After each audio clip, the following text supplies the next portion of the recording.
Class 9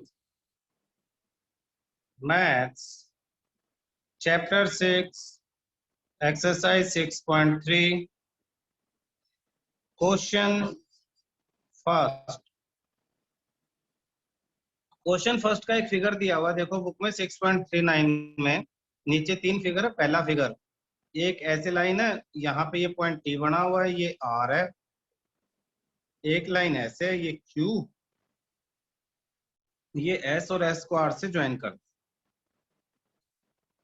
तो इस figure में कहा है कि एस पी आर एस, ये एस पॉइंट ऊपर है, ये एस है, और ये जहां से ज्वाइन है ये पॉइंट पी है। तो एस पी आर ये वाला एंगल दिया है 135 degree, and P Q T ये वाला एंगल दिया है 110 degree. Find P R Q ये एंगल आपसे पूछ लिया बेटा।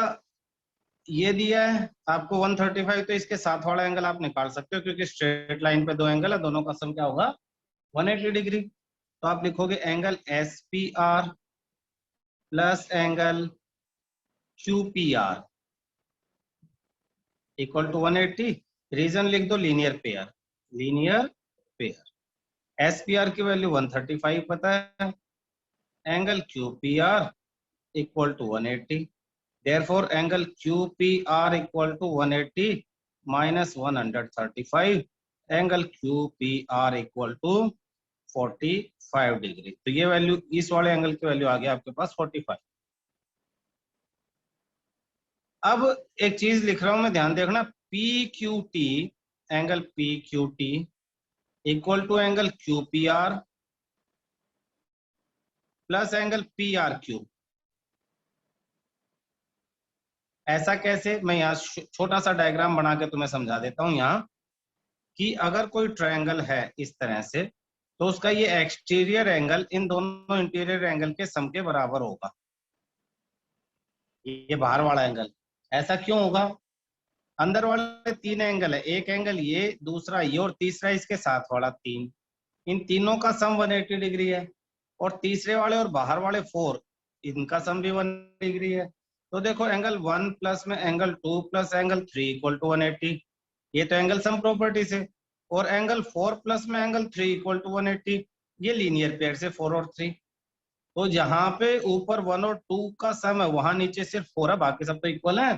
तो 4 किसके बराबर हो जाएगा? 1 और 3 के। तो एक्सटीरियर एंगल फिगर में देखो, ये वाला एक्सटीरियर एंगल अंदर इन दोनों इंटीरियर एंगल यानी इसके और इसके सम के क्या हो जाएगा?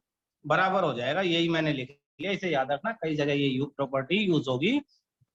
एंगल पी क्यू टी यानी बाहर वाला एंगल अंदर वाले दोनों एंगल के सम के बराबर है। पी क्यू टी 110 दिया है, क्यू पी आर ऊपर निकाल लिया हमने 45 degree, plus P R Q हमसे पूछ लिया है।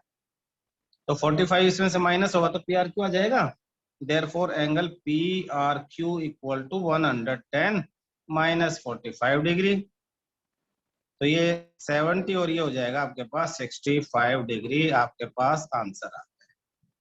तो 2 एंगल पूछे थे आपसे, एक आपका 45 आ गया और एक आपका 65। क्लियर है बेटा? क्वेश्चन सेकंड देखना बेटा, अब हमारे पास है। तो क्वेश्चन सेकंड हमारा कहता है कि फिगर 6.40, इसकी भी फिगर नीचे बनी हुई है, हम यहाँ दोबारा बना लेते हैं ताकि समझ में आ जाए। ये एक ट्रायंगल है जिसका नाम एक्स वाई जेड इसने दिया हुआ है बुक में, एक्स वाई और जेड, और बीच में एक पॉइंट ओ है, और इसको यहां ज्वाइन कर दिया, और यहां ज्वाइन कर दिया। क्वेश्चन में कहा है कि एंगल एक्स 62 डिग्री है, यानी ये वाला एंगल 62 डिग्री है। फिर कहा एक्स वाई जेड 54 है, एक्स वाई जेड यानी ये पूरा एंगल, ऐसे करके एरो लगा दिया मैंने, ये पूरा एंगल 54 डिग्री पूरा। If Y O Z O bisector है, वाई ओ बाइसेक्टर है यानी ये दोनों एंगल्स को इक्वल इक्वल कट करता ऊपर नीचे, और जेड ओ भी बाइसेक्टर है तो ये भी दोनों बीच में से कट करता, ऊपर वाला और नीचे वाला बराबर है। X Y Z this find O Z Y, O Z Y ये वाला एंगल पूछ लिया है ये, एंड वाई ओ जेड और ये वाला एंगल पूछ लिया है। तो देखो सबसे पहले अगर हम बड़े वाले ट्रायंगल को देखें तो बड़े वाले ट्रायंगल में एंगल एक्स मालूम है, एंगल वाई मालूम और एंगल जेड समझ लो मालूम है, तीनों एंगल का सम 180 हमें मालूम है। इसमें दो एंगल दे दिए, ये एक्स और ये वाई, तो तीसरा एंगल हमारे पास आ जाएगा। लिखते हैं, देखना, in triangle X Y Z, angle X plus angle Y, जहां एक्स और वाई लिखने का मतलब ये complete angle, plus angle Z equal to 180 degree. Angle sum property of triangle, क्या कारण है? Angle sum properties of a triangle, triangle के एंगल सम प्रॉपर्टी में तीनों एंगल्स का सम 180 डिग्री है। तो x की वैल्यू दे दी है 62 डिग्री, y की value 54 degree, plus angle z equal to 180, दोनों को प्लस करेंगे 116 plus angle z equal to 180 degree. Therefore angle z की वैल्यू 180 माइनस 116 64 डिग्री। तो पूरा एंगल z 64 है। OZ is bisector of angle Z, therefore कौन सा पूछा था तुमसे? तुमसे पूछा OZY, angle OZY equal to half of angle Z equal to half of 64 degree equal to 32 degree. Answer आ गया, एक आंसर तो आ गया हमारे पास।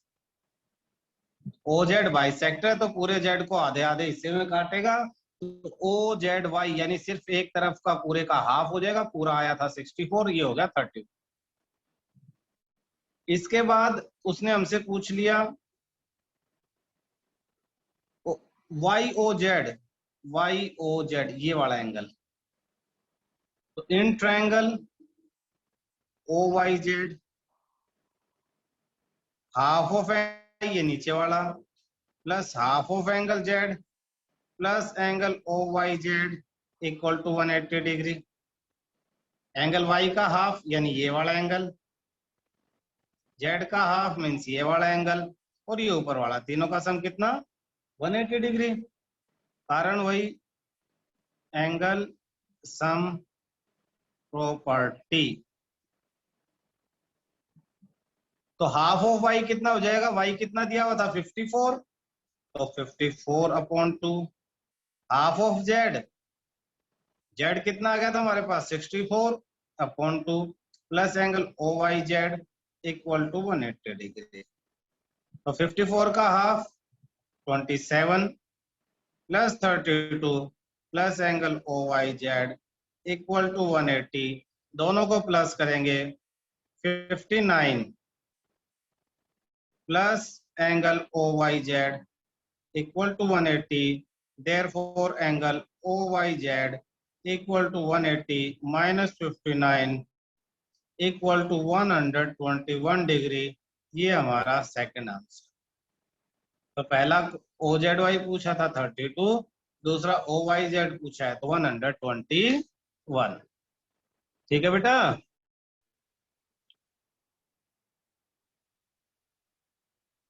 क्वेश्चन थर्ड, इसमें कहता है फिगर 6.41, तो ये फिगर भी क्वेश्चन में बनाया हुआ है।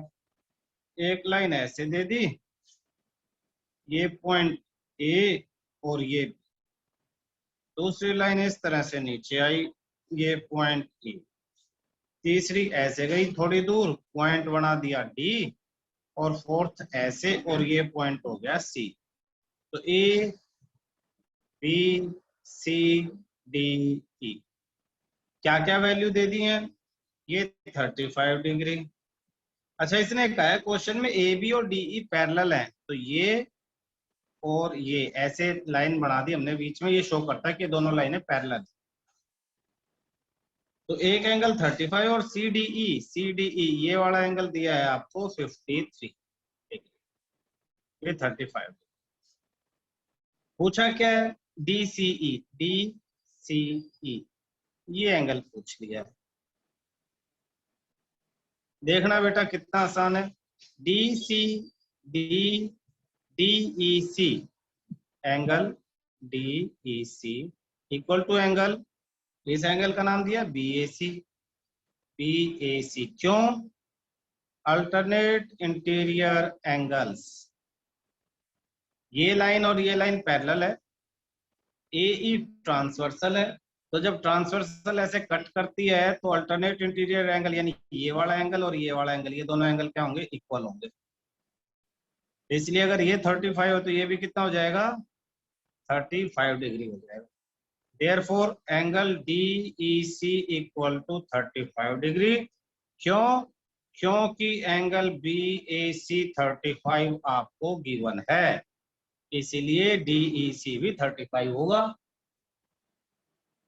अब in triangle CDE angle DCE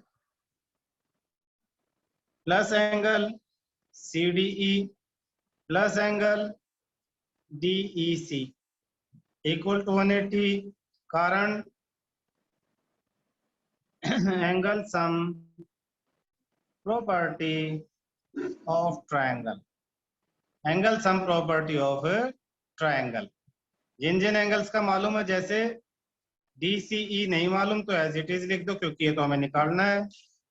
CDE मालूम है 53 लिख दो, प्लस DEC भी निकाल लिया हमने 35 equal to 180। DCE equal to 180 minus इन दोनों को प्लस कर लेंगे तो 88 हो जाएगा, 88 यानी कि 92 डिग्री आपका आंसर आ जाता है। कोई डाउट बेटा इसमें? एंगल 4 देखना बेटा, क्वेश्चन 4। क्वेश्चन 4 आपको बोलता है कि फिगर दे दिया 6.42 में, फिर फिगर दिया इसमें, इस बार फिगर में एक लाइन ऐसे दे दिया सीधी इस तरह से, ये ऊपर दे दिया आपको P, ये दिया है R, और एक लाइन ऐसे दे दी इस तरह से, ये S दिया है और ये दिया है Q, और इन्हें ज्वाइन कर दिया ऐसे, और ये पॉइंट दे दिया आपको T। ये 95 डिग्री गिवन है, ये 40 डिग्री गिवन है, ये 75 डिग्री गिवन है, और कहा है इसने SQT ये वाला एंगल बताओ। देखो कुछ ज्यादा ही आसान है। इन ट्रायंगल PRT में तीनों एंगल का सम, इसका इसका इसका और इसका, यानी angle P plus angle R plus angle, इस एंगल का नाम रख लो, कुछ T मत लिखो क्योंकि T तो दोनों तरफ हो जाएगा। इस एंगल का नाम रख देते PTR इक्वल टू 180। कारण एंगल सम प्रॉपर्टी ASP लिख दिया, एंगल सम प्रॉपर्टी शॉर्ट में, तुम पूरा लिखना पेपर में। P की वैल्यू दी है 95 डिग्री, R दिया है 40 degree, plus angle PTR equal to 180। इन दोनों को प्लस करेंगे 135 degree, plus angle PTR equal to 180 degree. Therefore angle PTR equal to 180 degree minus 135 equal to 45 degree. तो ये वाला एंगल आ गया आपके पास 45 डिग्री। अब ये इधर वाला एंगल भी 45, क्यों? वर्टिकल अपोजिट एंगल है, इसका नाम रख लो STQ। Angle STQ equal to angle PTR, कारण vertically opposite angles are equal. Therefore angle STQ की वैल्यू क्या हो जाएगी, वही जो PTR के, यानी 45 डिग्री। ये भी 45 हो गया। अब दूसरे वाले ट्रायंगल में एंगल सम प्रॉपर्टी लगा दो। तो in triangle QTS angle Q plus में एंगल S प्लस में एंगल, इस एंगल का नाम हमने क्या रखा है, STQ इक्वल टू 180 डिग्री। वही angle sum property ASP। Angle Q हमें निकालना है, angle S 75 degree, STQ 45 degree equal to 180। Angle Q plus में इन दोनों को प्लस करेंगे 120 डिग्री इक्वल टू 180। ये उधर जाके minus, angle Q equal to 180 minus 120 equal to 60 degree. Therefore क्या नाम लिखा उन्होंने पूछने के लिए, SQT लिखा है इक्वल टू 60 डिग्री। ये आपका आंसर आ जाता है। कोई डाउट बेटा? क्वेश्चन 5 देखो बेटा। क्वेश्चन 5 में फिर एक दिया है डायग्राम इस तरह से, ऐसे और ऐसे। तो ये एंगल 90 डिग्री है और P इसका नाम है, ये Q है आपके पास। Q से दो लाइनें हैं, एक तो यहाँ पे और एक ऐसे टेढ़ी यहाँ पे। ये S हो गया, ये R है, यहाँ पे X दिया है और यहाँ पे दिया है Y।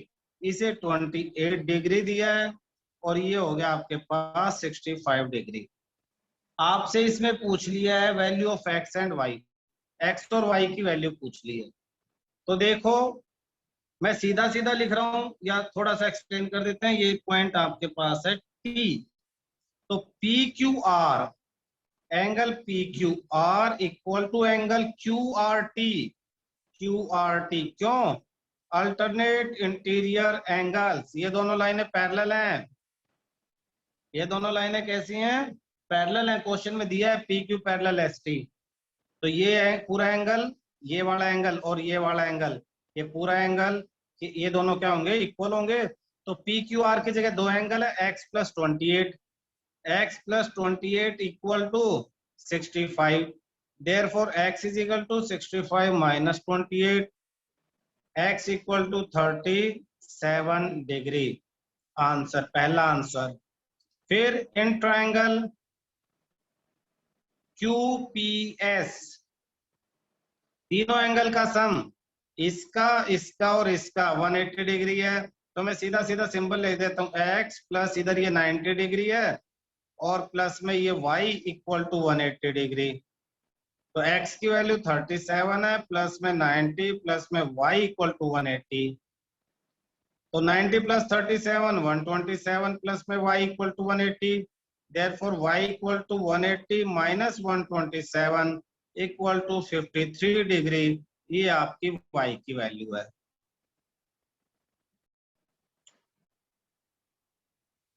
क्वेश्चन 6 देखो। क्वेश्चन 6 में डायग्राम कुछ इस तरह का है। पेपर में 100% आता है क्वेश्चन 6। ये आपके पास P पॉइंट है, ये R है, ये Q है और इधर दिया है ये S। इस एंगल का बाइसेक्टर ड्रॉ कर दिया ये, और इस एंगल का बाइसेक्टर ड्रॉ कर दिया ये। दोनों एक दूसरे को मिलते हैं यहाँ T पॉइंट पे। ये भी दोनों इक्वल एंगल है क्योंकि ये बाइसेक्टर, और ये भी दोनों इक्वल है क्योंकि ये बाइसेक्टर है। आपको प्रूव करना, टू प्रूव एंगल QTR यानी ये वाला angle equal to half of angle QPR। ये आपको प्रूव करना है। तो प्रूफ में क्या करो, इनको कुछ नंबर दे दो। जैसे नंबर दे दिया एंगल 1, एंगल 2, एंगल 3, एंगल 4, इसको 5 दे दिया और इसको 6 दे दिया। और लिख दो एज इन फिगर, जैसे फिगर में नाम दिया उसी के अकॉर्डिंग। उसी के अकॉर्डिंग हमें पता है exterior angle interior opposite angle के इक्वल है। तो इन ट्रायंगल QRT, तो QRT में ये 1 एक्सटीरियर है और 3 और 6 इंटीरियर है। तो angle 1 equal to angle 3 plus में एंगल 6, और twice of angle 1 equal to twice of angle 3 plus twice of angle 6। ये यहाँ पे तो लिख दो exterior angle property. Exterior angle property की वजह से है, 1 बाहर वाला एंगल है और 3 और 6 exterior angle interior opposite angle के इक्वल होता है। तो सबको डबल मल्टीप्लाई कर दिया, वो भी ठीक है। ट्वाइस ऑफ एंगल 1 क्या हो जाएगा, पी आर एस हो जाएगा, ये पूरा angle, angle P R S equal to twice of angle 3, ये हो जाएगा P Q S, angle P Q S, plus में ट्वाइस ऑफ एंगल 6, तो उसे तो ऐसे ही लिख लो, ट्वाइस ऑफ एंगल 6 पे क्या नाम रखा हमने, 6 पे Q T are, Q T are, ये फर्स्ट इक्वेशन होगी। एंड इन ट्रायंगल दूसरा P Q R, in triangle P Q R में भी यही प्रॉपर्टी लगा दो। एक्सटीरियर एंगल ये पूरा है P R S, angle P R S equal to P Q S, angle P Q S plus में Q P R, angle Q P R, वही exterior angle of a triangle is equal to sum of interior opposite angles. किसी triangle में exterior angle interior opposite angle के sum के बराबर होगा। ये second equation from 1 and 2, first और second equation से देखो, पी आर एस की जगह पी क्यू एस की जगह क्यू पी आर किसके इक्वल है, twice of Q T R, angle Q P R equal to Q P R equal to twice of Q T R, twice of angle Q T R. लेकिन हमें तो half चाहिए, तो 2 दूसरी तरफ चला जाएगा, 2 कहां चला जाएगा, दूसरी तरफ, तो half of angle Q P R equal to angle Q T R, और angle Q T R equal to half of angle Q P R. Proved भाई, ट्वाइस प्रूव हो गया, 2 दूसरी तरफ जाके डिवाइड हो जाएगा, यही हमें प्रूव करना था। लेकिन ये पहले और हाफ वाला बाद में लिख दिया, क्योंकि ऐसा ही क्वेश्चन में पूछा हुआ है। क्लियर है?